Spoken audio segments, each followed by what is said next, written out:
네, 국민의당 새 대표의 안철수 후보가 선출됐습니다. 안 후보는 과반 득표율로 결선 투표 없이 당선을 확정지었습니다. 안철수 국민의당 신인 대표는 실천적 중도개혁 정당이 되겠다고 했습니다. 앞으로 문재인 대통령과도 각을 세울 것으로 보입니다. 일요 매거진에서는 잠시 뒤 안철수 대표와 직접 연결해 이야기 나눠보겠습니다.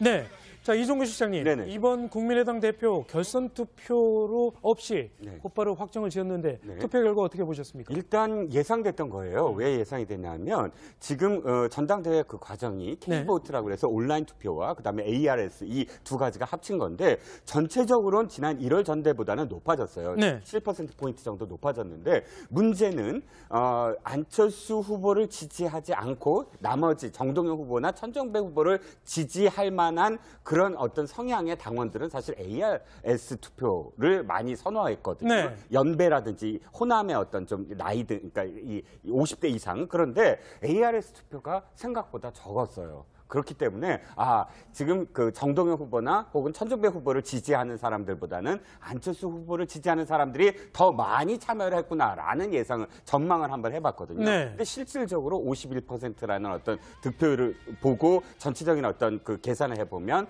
상당 부분 안철수 후보를 지지하는 사람이 더 적극적으로 뛰어들었다라는 결과를 봤어요. 네, 그럼 소정섭 국장님, 그러면은 이제 호남 표심이 가장 중요했다 이렇게 볼 수도 있을 것 같은데 호남 표심은 어디로 향한 걸까요?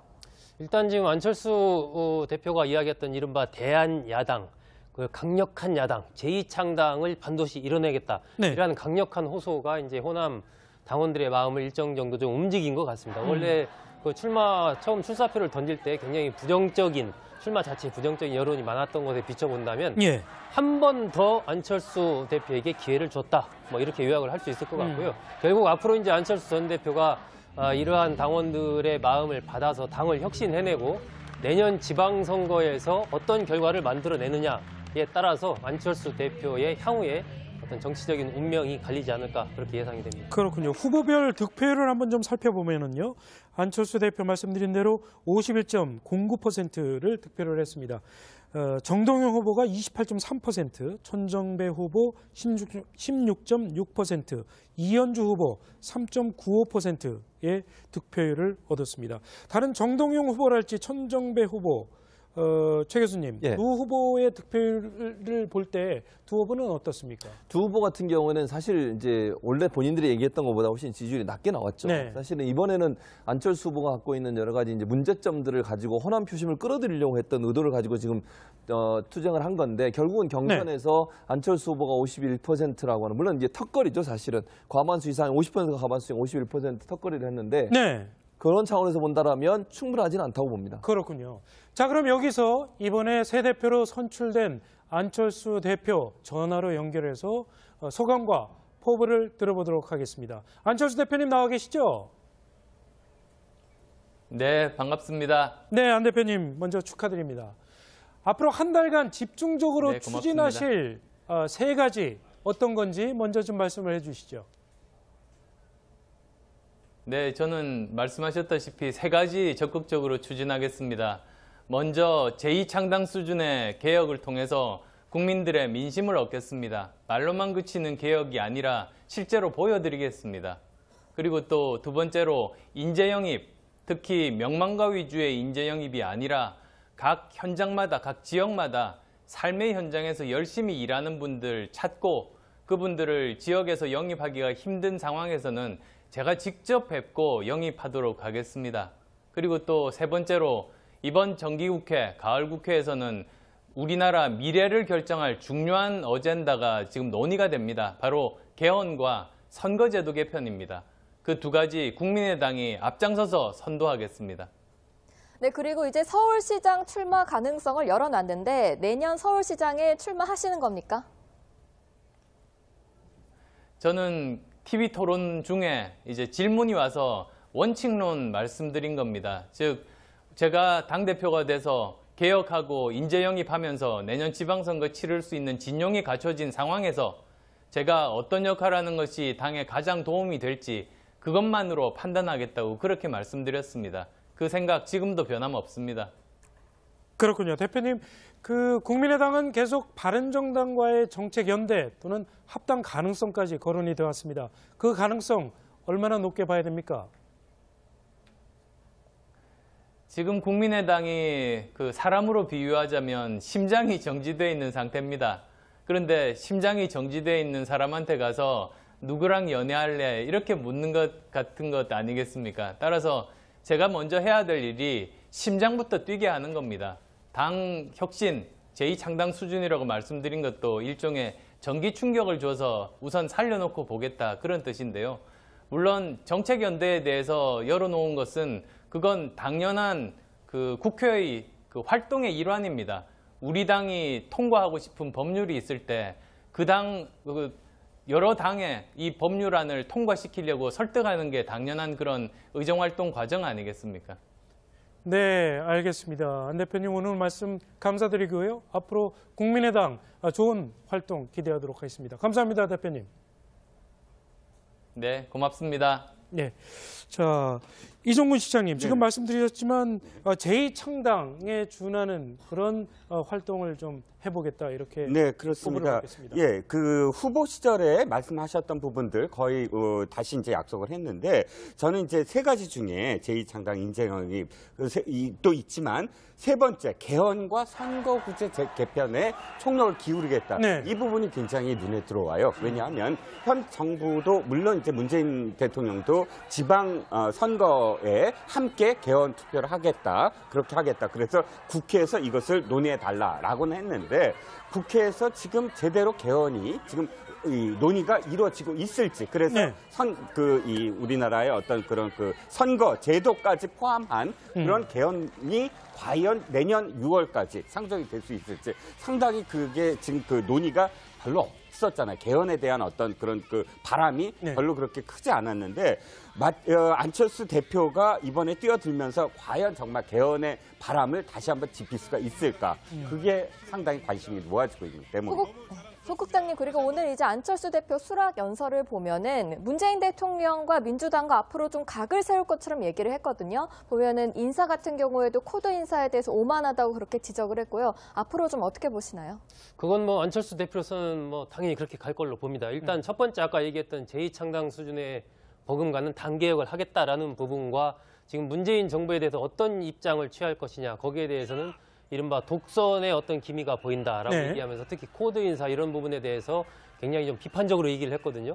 이런 부분은 결국 이제 국민의당의 생존을 위해서 당의 내부 개혁을 해가면서 외부적으로는 인재를 영입해가면서 한편으로는 내년 선거의 제도 개혁 이런 걸 꾀해가면서 외부인 문재인 정부와 각을 세워가는 모습을 보임으로써 내부를 단결시켜가는 그러한 이제 전략을 쓸 것이기 때문에 아마 지금보다는 훨씬 더 국민의당이 향후에 문재인 정부에 대해서 좀 매서운 여러 가지 그런 움직임을 좀 보이지 않을까 그렇게 예상이 됩니다. 그렇군요. 최진봉 교수님 예. 아무래도 바른정당과의 뭐 연대랄지 통합 계속 얘기가 나오고 있지만 당분간은 국민의당이 어찌됐건 자신들의 색깔을 분명히 드러낼 수 있는 그런 의정 활동을 계속 펴나가야 되겠죠. 그렇죠. 아까 지금 인터뷰한 내용도 그 얘기가 나오지 네. 않습니까? 앵커가 물어보시니까 결국은 뭐 지금 현재 심장이 거의 정지된 상태에 있는 당을 추스리는 게 먼저다라고 얘기하고 합당 문제는 꺼내지도 않았어요. 결국 그거는 현재 당을 다시 추스르지 않으면 당이 어떻게 될지 모르는 상황 아니겠습니까? 지금 이번에 경선 과정에서 호남 출신 의원들과 여러 가지로 충돌되는 문제도 있었고 어찌 보면 다시 안 볼 사람처럼 이렇게 뭐 싸우고 이런 부분도 있었어요. 네. 그래서 호남에 있는 의원들을 다독여서 다시 하나의 몸으로 가는 게 중요하죠. 지금 현재는. 그리고 지금 안철수 지금 대표가 출마했을 당시만 해도 전대 출마했을 당시만 해도 거기에서 반발하고 불만을 가졌던 호남 출신 중진 의원들도 있었고 또 김대중 전 대통령 계열에 있는 분들도 대부분 다 반대하셨지 않습니까? 네. 그런 분들 또 이번 경선 과정에서 안철수 전 대표의 반대편에 같이 의견을 같이 했던 원외 지구위원장들 이런 분들 같은 의견들도 함께 받아서 당을 일단 추스르는 게 먼저일 것 같아요. 그러지 않고서는 합당 문제를 꺼냈다고 하면 지금 이렇게 분란 상태에서 어찌 보면 당이 쪼개질 수도 있는 어려움을 겪을 수 있기 때문에 네. 지금은 합당을 얘기하기보다는 당을 추스르는 데 먼저 힘을 모을 것으로 생각이 됩니다. 네, 백 변호사님. 그리고 이제 반장 친구도 출마할 수 있다고 하면서 이원주 의원 출마를 했는데 결과 어떻게 보십니까? 사실 이현주 의원이 뭐 당대표가 될 거라고 예상한 분 한 명도 없으셨을 텐데, 그러니까 말 그대로 참가하는데 의의를 두긴 한 건데, 문제 이렇게 당대표 후보에 오른다는 것만으로도, 나온다는 것만으로도 외적으로 이제 본인의 존재감을 알릴 수 있는 거고요. 네. 국정 활동할 때도 그 부분은 충분히 도움이 될 것 같고,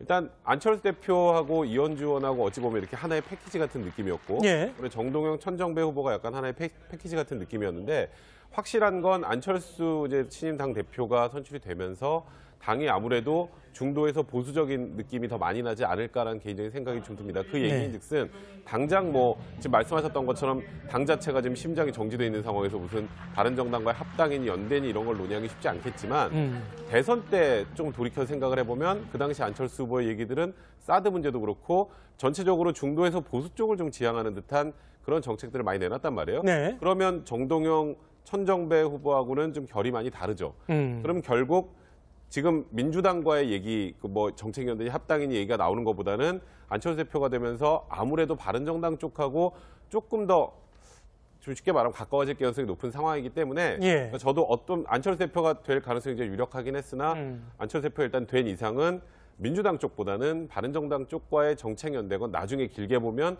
합당이건 뭐 이런 방향으로 진행될 가능성이 좀 더 높지 않을까 생각합니다. 그렇군요. 방금 백 변호사께서 이현주 의원의 대표 가능성 뭐 한 번도 생각하지 않았을 거라고 말씀을 하셨는데 어찌됐건 4%의 득표가 있으니까요. 뭐 그렇게까지 얘기할 건 아닐 것 같습니다.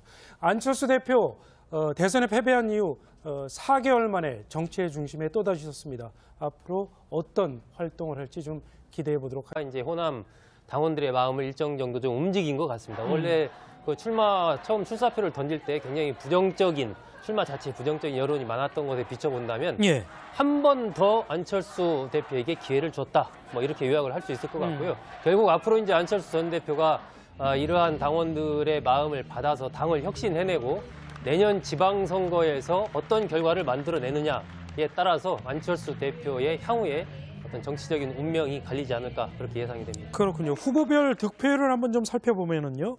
안철수 대표 말씀드린 대로 51.09%를 득표를 했습니다.